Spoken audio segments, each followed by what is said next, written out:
Change .NET application settings.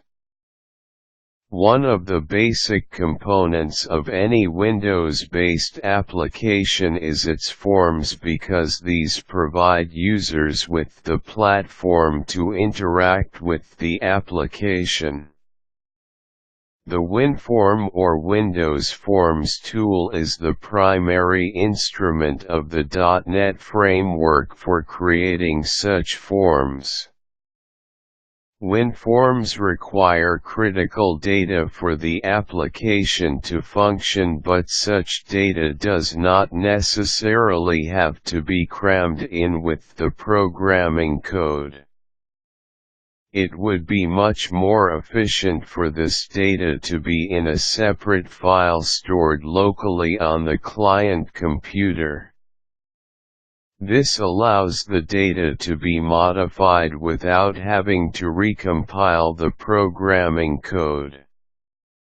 Such critical data is called application settings. In the process of creating Windows Forms, application settings data are categorized and bound to various application class properties.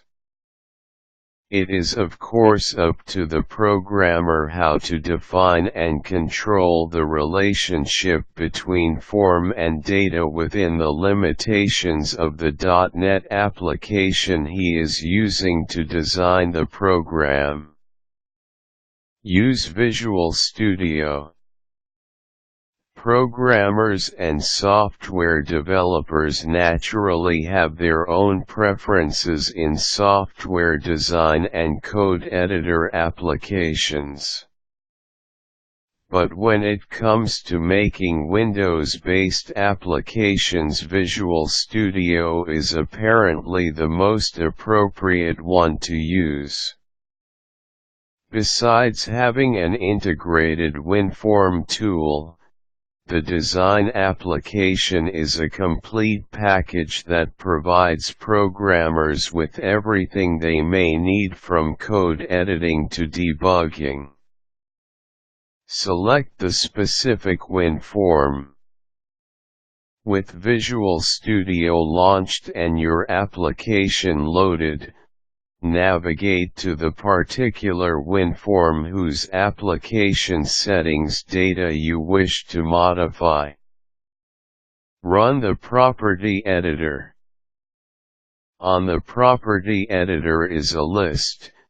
The item you need to expand is the one labeled Application Settings. Look for the appropriate application class property. Remember that application settings data are grouped and then linked to specific application class properties. Select the property you wish to modify under the application settings subcategory and then select the drop-down list that will appear beside it. Perform the necessary action. The drop-down list will give you a set of actions you can choose to perform. You can replace the setting bound to the property by selecting another setting on the list.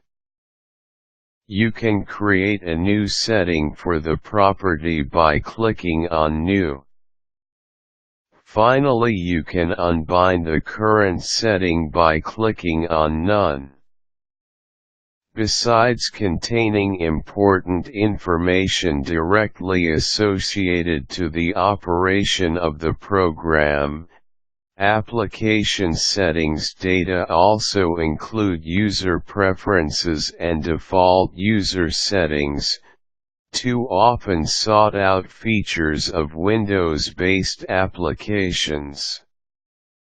User preference data is often configured to be stored as rewritable information, while application-specific data are read-only. All application settings data, however, are kept in XML format.